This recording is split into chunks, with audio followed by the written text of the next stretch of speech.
мъже. Да разкажа ли в ефир анекдот, дето ти казах за Кацко и за Марио Членски, Искаш ли да го разкажа? Да го разкажа в ефир? Не щеш, нали срам те? И мен ме е срам. Хайде сега да видим какво си ми избрал.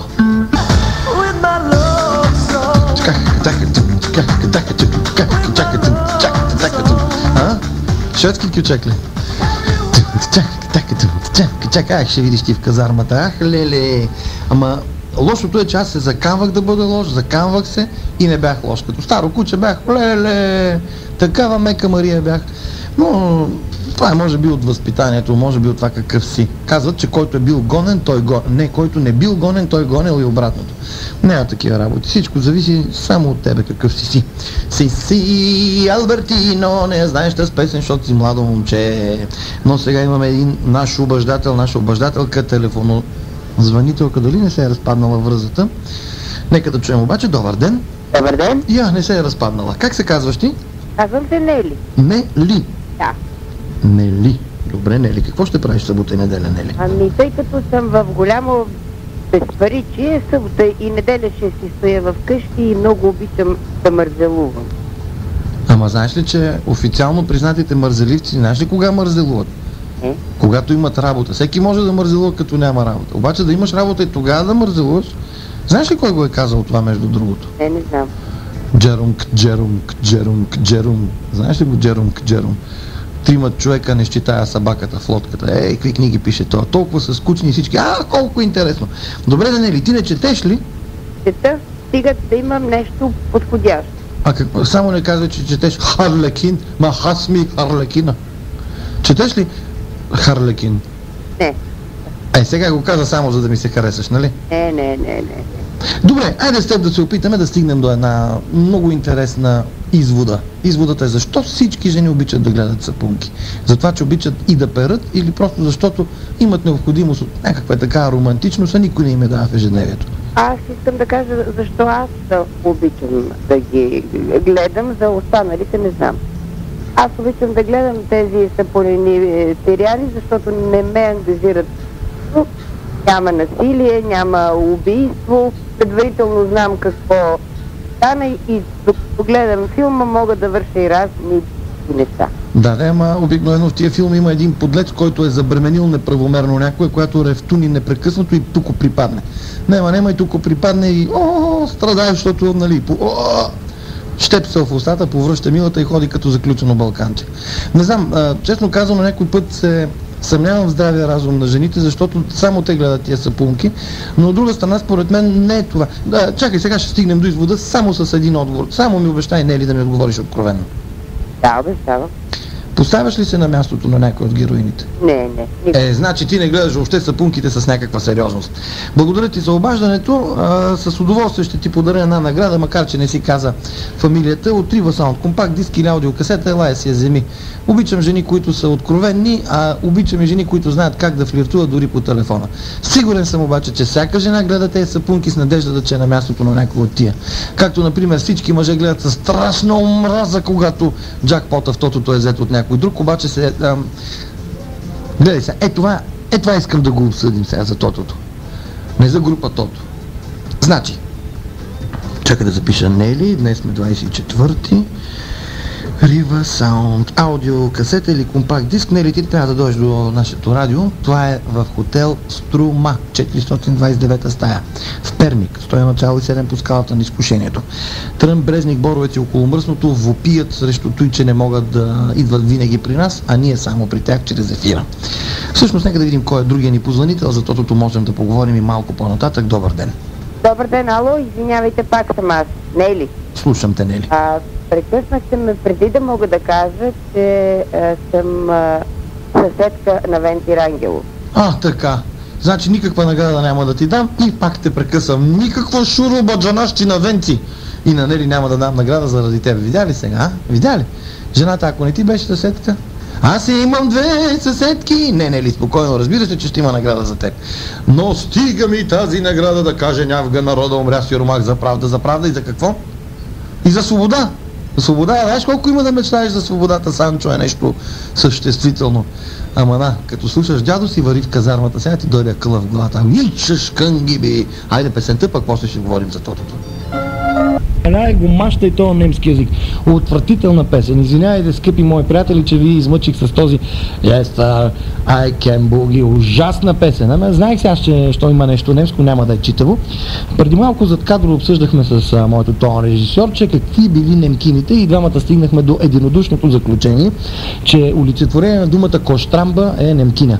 Но защо да ги полюем немкините и те раждат дечица? А представете ли си пък дечицата им ти са грозни? Всяко дете казва, град ме е направо да си мисля за немците. Абе има хубаво качество немеца, носи на бой да ти кажа. Носа така, добре. А какъв футбол имат? Те футбол имат ли? Имам приятели, които са фенове на пилето, на Шумахер. Не футболиста Тони Шумахер, на оне дето кара. Моли си фен на това нещо. Вижте каква жена си преплувала манша на боля. Как керпеден баджак, дето му викат моите приятели, резаните карабини. Това е ужасно, бе, братче. Ама това е немци. А футбола им, бритата, уртопу, айде, напред. И това ли е футбол? Те на 21 не могат да направят сигурно 3. Ама той е фен на немците, защото много дисциплинирани. Дисциплина, мах, фрай! Така е пишело на Освенци или на Бухвалт, не си спомням, на един от концлагерите. И това ли е олицетворение на живота? Ставаш под часовник, отиваш под часовник, потребиш жена си сексуално под часовник. И това ли е живота? Дисциплината ли е живота? И отивай да живееш там, бе. Немски футбол ще гледам аз. Няма никаква импровизация. Чакай сега, като казах импровизация. Тук по сценарий, нали знаете, аз си пиша предварително сценариите, всичко точно. Просрочил съм с 2 минути времето. Значи тук по сценарий трябваше да ви предложа поредния кавър. Big in Japan. Голямата джапанка, както се казва. Нека да я чуем. Да си признае, тази песен повече никога няма да чуете. В ефир ужасно шумна песен. Имам чувство, че някой немец свиреше вътре, но за сметка на това сега съм ви приготвил пък една немска песен, която със сигурност ще ви хареса, особено ако си спомняте оригинала. Оригинала вървяха нито пани.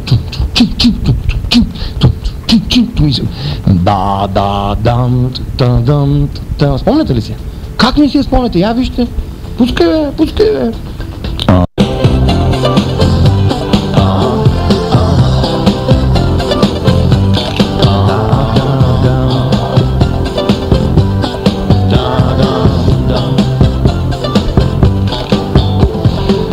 Всъщност, да, означава тук, когато немец посочва някакво място, казва да, което ще рече тук.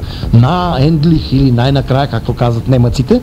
Сега съм ви приготвил една много интересна песен, преди около, не мога да си спомня кога, 82 година, помня обаче, не мога да сметна колко години ни делят тъму назад. 82 година имаше една страхотна песен, казваше се Living on Video. Спомняте ли се? New Romantic такова. Living та видео. Не си спомням. Вие сте бомбета, вие сте новобранци. Ти особено, дето отиваш в казармата. Ще ти скъсат тирантите там, братчета. Аз ти казах да не ходиш, сега ходи. Ама кой нема акъл, има гърбина. Ще видиш там какво е. Аз си разправях, че е безсмислено да се ходи. Ама не, айде няма да обсъждаме тази идея. Всеки случай аз ти стискам палци да не те юркат много. Но точно в казармата си спомням за тази песен Living on Video. Дали беше на Human League, вече съм забравил на кого е, но си спомням, че тогава един много интересен случай имаше. Аз си бях занесъл касетофон. Да занесеш едно време касетофон в казармата беше страшно престъпление. И изневиделица бях го дал на този, който е шофьор на полковника, на командира на поделението. Той го беше монтирал в джипката и по цял ден докара полковника и се скривахме и слушахме музика. Беше много яко, страшен купон си правихме и един ден идва някакво ново момче от Свищов, Васил Александров се казваше. Идва, значи, това Васко, това става в Разград, аз там съм служил. Този сега, който от към силовите групировки, застрахователи и така нататък владее града, Бофа, много близък мой приятел, истински борец, не от тия измислените, точно борец, колко пъти републикански и проче. И Бофа като видя, той каза: Йонков, тук е Шашканин. И щеш да го на теб, викам: мани човека, гледай го, че кожа и косми, бе, брат, че диша с акумулатор, сух. И го спасих. И после толкова се привързах към този пич, може би, защото закрилях ли го. Ми е набор, мой набор беше. Него пазеха, че го направиха такъв артелчик. Артелчик ще рече, ходи с едно полукамион, полутакова и снабдява с манджа. Какъв кеф беше. Другите нямат какво да дадат, аз пържоли. Как се пеше? Тигре, имаш ли пари, млади пържоли, нямаш ли пари, стари банички. Обаче за мен винаги имаш ли пари и имаш ли пържоли. И редовно при него. И аз взех, че му подарих този касетофон. Той беше Унитра. лицензия Томсоно, така пише. Нямаше копче за ежект, ами направо страшна помия, ще да кажа, страшно тъп кристофон беше, ама какво да прави? Моно, естествено. Моно Захариди. И Васил Александров Фионков, страшно щастлив с кристофончето, и той като мен обичаше страшно много New Wave, разните визажи, Депеш Мод и прочее. Той донесе тази песен Living on Video. И когато онзи ден робих в новите дискове, открих някаква песен, която се казва Living in Cyberspace, викам, той дали не е онази песен? Тя бе, да вземе да се окаже тя. И то кавър. Но всъщност как звучи? Ето. Living on Video в нов преработен вариант. Сигурен съм, че ви хареса. Поне е ритмично и не е много променено от оригинала си. Време е да се разделяме. 12 без колко? Без 6 минути, без 5 минути вече. Понеже утре ще говорим за конкуренцията, от сега искам да ви кажа какво мисля, защото утре вие ще вземете основното идейно участие на 601-130 телефонът, който ако сте извън Перника, искате да ни се обадите и да кажете вашето мнение за конкуренцията, ще бъде бран с 076. Но ако сте си от Перник, можете да го берете направо. Колко беше той? Аз го забравих вече, гледай. Много просто същество съм. 601-130, сетих се, докато рода, най-се сетих. За съжаление, в България, според мен, конкуренция никога не е имало. Съдя по себе си. Знаете ли колко пъти ми се е случвало да ми спрат тока на предаване, да звънят по къщите и да казват, че някой е спечелил нещо от мен. При мен всичко се печели в ефир, обаче хората се връзват.